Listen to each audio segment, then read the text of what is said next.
बिस्मिल्लाहिर्रहमानिर्रहीम। पाकिस्तान की constitutional history की 25th एपिसोड के साथ मैं ज़फ़र नकवी आपकी खिदमत में हाजिर हूँ। आज की इस नशिस्त में हम ज़ुल्फ़िकार अली भुट्टो साहब की प्रीमियरशिप के दौरान होने वाली कॉन्स्टिट्यूशनल अमेंडमेंट्स को डिस्कस करेंगे।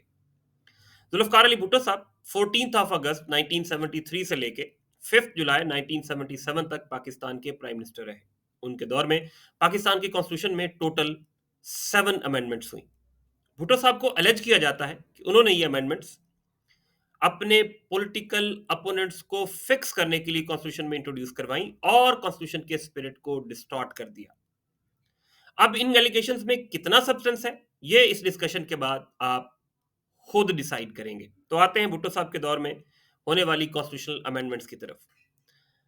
जो पहली अमेंडमेंट है करंट कॉन्स्टिट्यूशन में, वो 4 ऑफ में 1974 को आईने पाकिस्तान का हिस्सा बनी।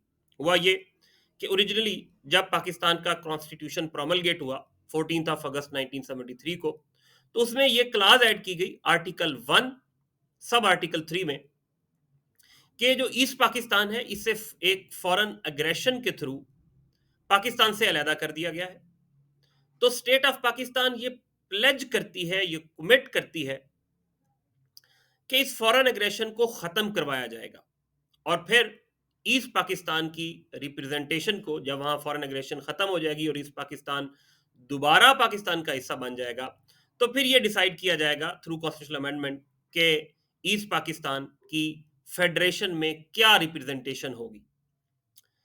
अगर हम एग्जैक्ट वर्डिंग की बात करें तो it was provided that the constitution shall be appropriately amended so as to enable the people of the province of East Pakistan as and when foreign aggression in that province and its effects are eliminated to be represented in the affairs of the federation। लेकिन बाद में जब second Islamic summit हुई तो 22 Feb 1974 को पाकिस्तान ने बांग्लादेश को recognise कर लिया, तस्लीम कर लिया। तो जब बांग्लादेश को पाकिस्तान ने रिकॉग्नाइज कर लिया तो कॉन्स्टिट्यूशन में इस क्लाज की कोई जस्टिफिकेशन बाकी नहीं रही। तो इसीलिए फर्स्ट अमेंडमेंट में ईस्ट पाकिस्तान और करंट बांग्लादेश से रिलेटेड ये जो क्लाज थी इसको ओमिट कर दिया गया, रिमूव कर दिया गया, कॉन्स्टिट्यूशन से निकाल दिया गया। तो बुनियादी तौर पे आप ये कह सकते हैं कि इस अमेंडमेंट के थ्रू जो पाकिस्तान ने बांग्लादेश को रिकॉग्नाइज किया था उसको कॉन्स्टिट्यूशनल कवर मिल गया। तो ये मेजर चेंज थी जो फर्स्ट अमेंडमेंट के थ्रू पाकिस्तान कॉन्स्टिट्यूशन में इंट्रोड्यूस करवाई गई। उसके अलावा इसी फर्स्ट अमेंडमेंट के थ्रू आर्टिकल 17 को भी अमेंड किया गया। आर्टिकल 17 बेसिकली हर पाकिस्तानी शहरी को पॉलिटिकल पार्टी बनाने का फंडामेंटल राइट देता है। हर शहरी का बुनियादी हक है कि वो पॉलिटिकल पार्टी बना सके। लेकिन ये फर्स्ट अमेंडमेंट के थ्रू उसमें ये ऐड कर दिया गया कि अगर वफाकी हुकूमत किसी पॉलिटिकल पार्टी को अनलॉफुल डिक्लेयर करती है तो उसके बाद इसकी फाइनल डिसीजन के लिए वो रेफरेंस भेज सकती है सुप्रीम कोर्ट ऑफ पाकिस्तान को। और ये भी कहा गया कि जो पॉलिटिकल पार्टीज हैं वो अपने सोर्स ऑफ फंडिंग जो है वो भी डिक्लेयर करेंगी। अब इतराज ये किया जाता है कि इसका मकसद इस अमेंडमेंट का आर्टिकल 17 में इसका ऑब्जेक्ट ये था कि भुट्टो साहब इस अमेंडमेंट के थ्रू जो अपोनेंट पॉलिटिकल पार्टीज हैं उनके अगेंस्ट एक्शन लेना चाहते थे। और फिर बाद में यही हुआ 1975 में जुल्फकार अली भुट्टो साहब ने नेशनल अवामी पार्टी यानी नैप को अनलॉफुल डिक्लेयर कर दिया और फिर बाद में सुप्रीम कोर्ट ऑफ पाकिस्तान ने भी भुट्टो साहब का डिसीजन जो है फेडरल गवर्नमेंट का डिसीजन उसे एंडोर्स कर दिया। अच्छा, इसी फर्स्ट अमेंडमेंट में जो तीसरी मेजर क्लास थी वो ये थी कि एक हाई कोर्ट का चीफ जस्टिस किसी दूसरे हाई कोर्ट के जज को अपने हाई कोर्ट के किसी भी केस के बेंच का हिस्सा बना सकता है। लेकिन जिस दूसरे हाई कोर्ट के जज को एक चीफ जस्टिस अपने हाई कोर्ट में किसी बेंच का हिस्सा बना रहा है तो उस जज की जो है वो कंसेंट जरूरी होगी। तो that was the first amendment in the constitution of Pakistan. उसके बाद जो सेकेंड अमेंडमेंट है ये 17 सितंबर 1974 को पाकिस्तान के कॉन्स्टिट्यूशन का हिस्सा बनी।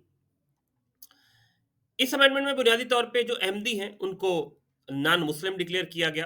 पाकिस्तान के उस वक्त के कॉन्स्टिट्यूशन की जो शेप थी उसमें आर्टिकल 106 में प्रोविंशियल असेंबली की जो सीट्स हैं, उसके अलावा 7 सीटें जो हैं, वो नॉन मुस्लिम्स के लिए रिज़र्व रखी गईं। 7 सीट्स, जिनमें बलूचिस्तान से 1 नॉन मुस्लिम सीट थी, एनडब्ल्यूएफपी से भी 1, पंजाब से 3 और सिंध से 2।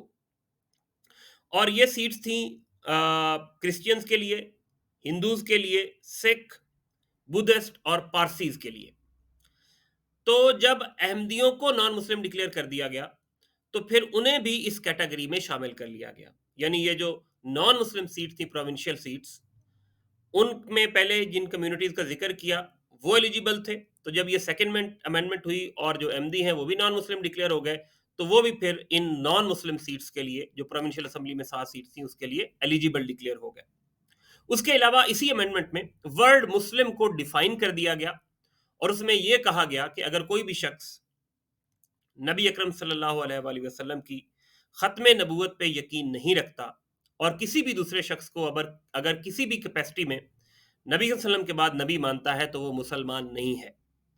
बेसिकली कॉन्स्टिट्यूशन में आर्टिकल 260 इंटू 3 ऐड किया गया, जिसकी एग्जैक्ट वर्डिंग कुछ इस तरह से है कि a person who doesn't believe in the absolute and unqualified finality of the prophethood of Muhammad sallallahu alaihi wasallam, the last of the prophets, or claims to be a prophet in any sense of the word or any description whatsoever after Muhammad sallallahu alaihi wasallam, or recognizes such a claimant as a prophet or religious reformer, is not a Muslim for the purpose of the constitution or law. तो इस amendment के नतीजे में जो अहमदीज थे, वो non Muslim declare हो गए। उसके बाद जो तीसरी अमेंडमेंट है, ये 13th ऑफ फेब 1975 को पाकिस्तान के कॉन्स्टिट्यूशन का हिस्सा बनी।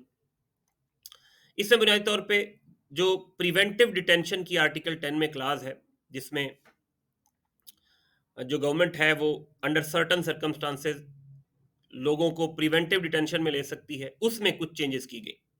एक तो जो प्रिवेंटिव डिटेंशन का इनिशियल पीरियड था 1 मंथ, जब ओरिजिनली कॉन्स्टिट्यूशन प्रोमलगेट हुआ, तो इसको बढ़ा के इस थर्ड अमेंडमेंट में 3 मंथ्स कर दिया गया। उसके बाद ओरिजिनली कॉन्स्टिट्यूशन में यह कहा गया था, जब ओरिजिनली कॉन्स्टिट्यूशन प्रोमलगेट हुआ, कि जब किसी शख्स को प्रिवेंटिव डिटेंशन में लिया जाएगा, तो विद इन अ वीक उस शख्स को जो ग्राउंड्स ऑफ डिटेंशन है, उसको क्यों डिटेंशन में लिया गया है, वो ग्राउंड ऑफ डिटेंशन जो है उसे कन्वे किए जाएंगे। लेकिन इस थर्ड अमेंडमेंट में वो 1 वीक का पीरियड एक्सटेंड करके 15 डेज कर दिया गया। अच्छा, आर्टिकल 10 में कुछ लोग जिनका ताल्लुक एनिमी कंट्रीज से है, दुश्मन ममालिक से है, उनको इनडेफिनेट पीरियड के लिए ओरिजिनली डिटेंशन में लिया जा सकता था, अरेस्ट किया जा सकता था। लेकिन इस थर्ड अमेंडमेंट में वो जिन लोगों को इनडेफिनेट पीरियड के लिए प्रिवेंटिव डिटेंशन में लिया जा सकता है, वो ओरिजिनली तो एनिमीज थे मुल्क के, लेकिन उसमें फिर उन लोगों को भी शामिल कर दिया गया हु वर एक्टिंग और attempting to act in a manner prejudicial to the integrity, security और डिफेंस ऑफ पाकिस्तान। अब ये बड़ी वेग सी टर्म थी। अलेज ये किया जाता है कि इसका मकसद जो पॉलिटिकल अपोनेंट्स थे, उन पे ये चार्ज लगा के उनको प्रिवेंटिव डिटेंशन में लेना था।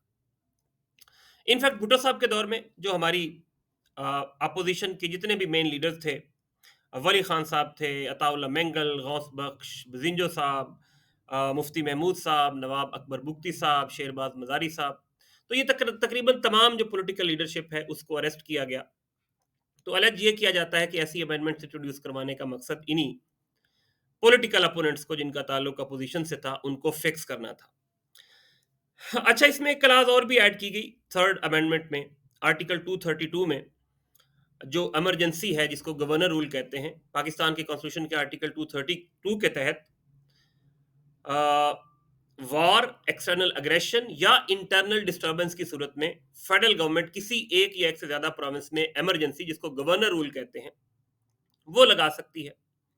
तो भुट्टो साहब ने खुद भी इमरजेंसी लगाई, 1973 में बलूचिस्तान में लगाई, 1975 में एनडब्ल्यूएफपी में लगाई। तो ओरिजिनली जो है वो जब कॉन्स्टिट्यूशन प्रोमलगेट हुआ, तो इमरजेंसी का पीरियड, मैक्सिमम पीरियड 6 मंथ था, 6 महीने था। लेकिन इस थर्ड अमेंडमेंट में वो जो 6 मंथ पीरियड है, मैक्सिमम पीरियड, वो लिमिट खत्म कर दी गई।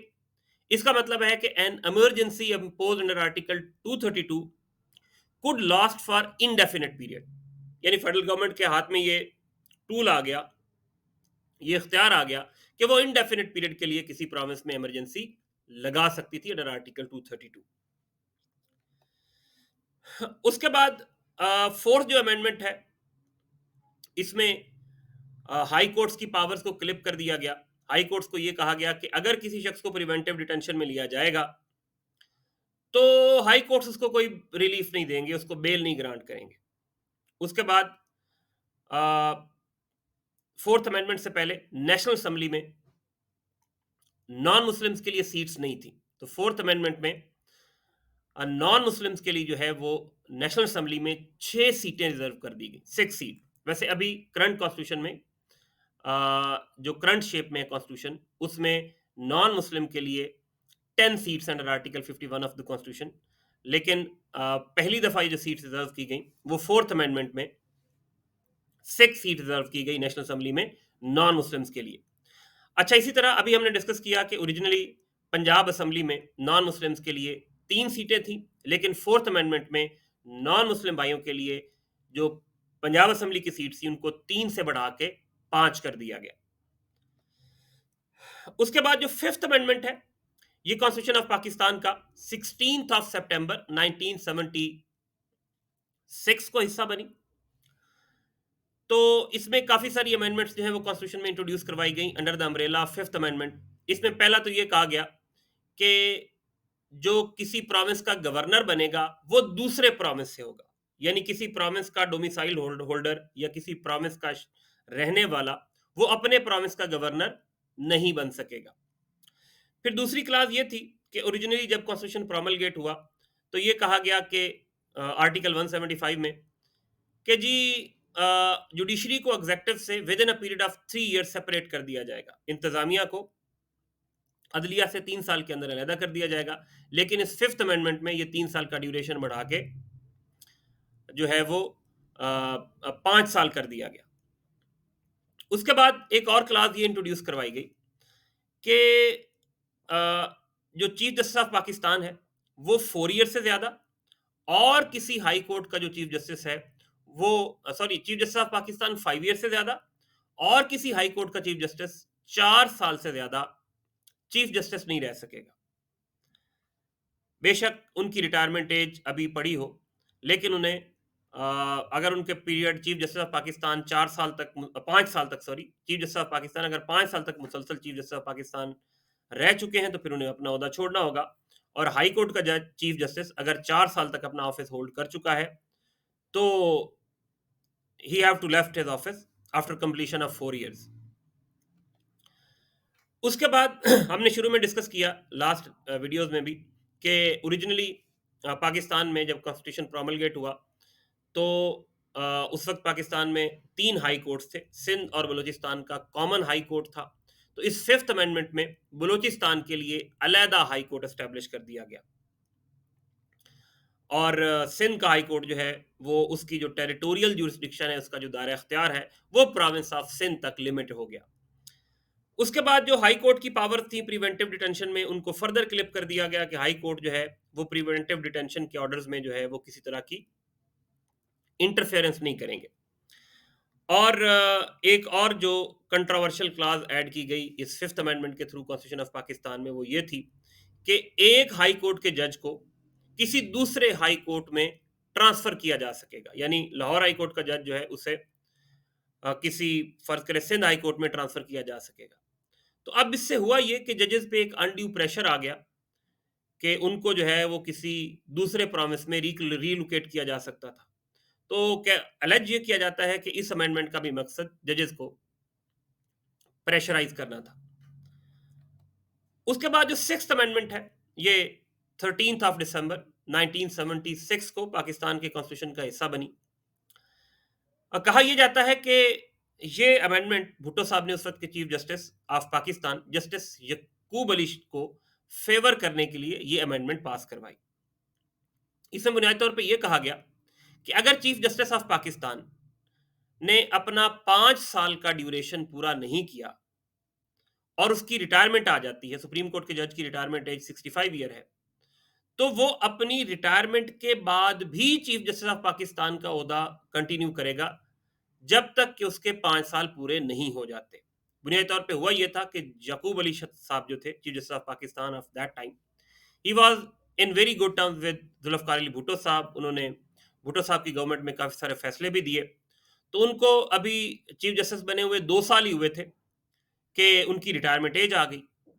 तो उनको 3 साल और बतौर chief justice of Pakistan continue करवाने के लिए ये जो अमेंडमेंट है, ये पाकिस्तान की कॉन्स्टिट्यूशन में की गई, जिसके तहत फिर यकूब अली साहब जो है उनको 3 साल और मिल गए बतौर चीफ जस्टिस ऑफ पाकिस्तान। ये और बात है कि फिर बाजाब ज़ियाउल हक साहब जो हैं वो चीफ मार्शल लॉ एडमिनिस्ट्रेटर बने, उन्होंने मार्शल लॉ लगा दिया, तो उन्होंने फिर ये जो अमेंडमेंट थी कॉन्स्टिट्यूशन में, उसको विथड्रॉ कर लिया था।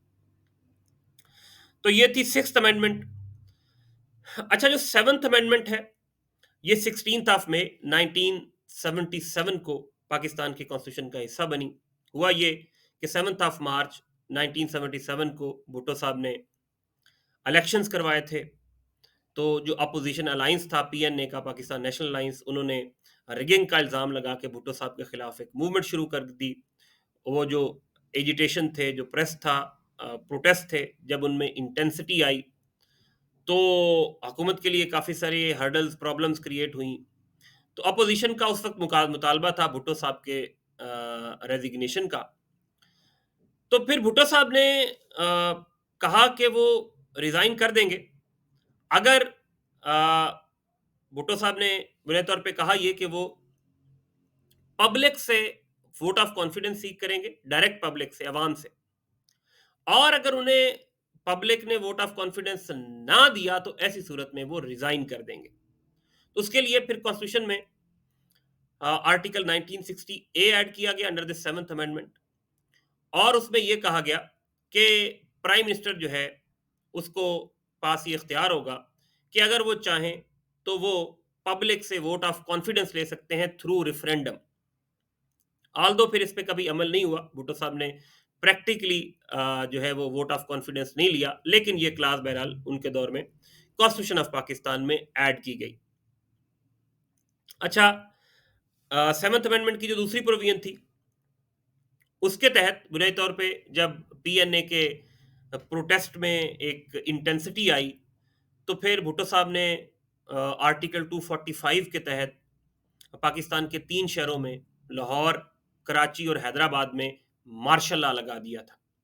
और फिर 7th अमेंडमेंट में ये कह दिया गया, और ये जो क्लास है ये भी पाकिस्तान कॉन्स्टिट्यूशन में मौजूद है, कि अगर कोई भी एरिया जो है वो आर्म फोर्सेस के हवाले किया जाएगा, who would be acting in aid of civil power, तो फिर हाई कोर्ट्स जो हैं वो इन एरियाज में इंटरफेयर नहीं कर सकेंगे। हाई कोर्ट की जुरिस्डिक्शन को बार कर दिया गया। तो ये थी 7 अमेंडमेंट्स जो भुट्टो साहब की प्रीमियरशिप के दौरान पाकिस्तान के कॉन्स्टिट्यूशन में इंट्रोड्यूस हुई। तो इस 7th अमेंडमेंट के तकरीबन 1.5 महीने बाद हालात ने कुछ ऐसा रुख इख्तियार किया कि अल्टीमेटली भुट्टो साहब की गवर्नमेंट टॉपल हो गई। उनके chief of army staff general Ziaul हक साहब ने मार्शल लॉ लगा दिया 5 जुलाई 1977 को। फिर उस मार्शल लॉ को भुट्टो साहब की अहलिया बेगम नुसरत भुट्टो ने सुप्रीम कोर्ट ऑफ पाकिस्तान में चैलेंज कर दिया। सुप्रीम कोर्ट ने इस पे क्या फैसला दिया, ये इंशाल्लाह हम अगली एपिसोड में डिस्कस करेंगे। अभी तक के लिए इतना ही, इजाज़त दीजिए। अल्लाह हाफ़िज़।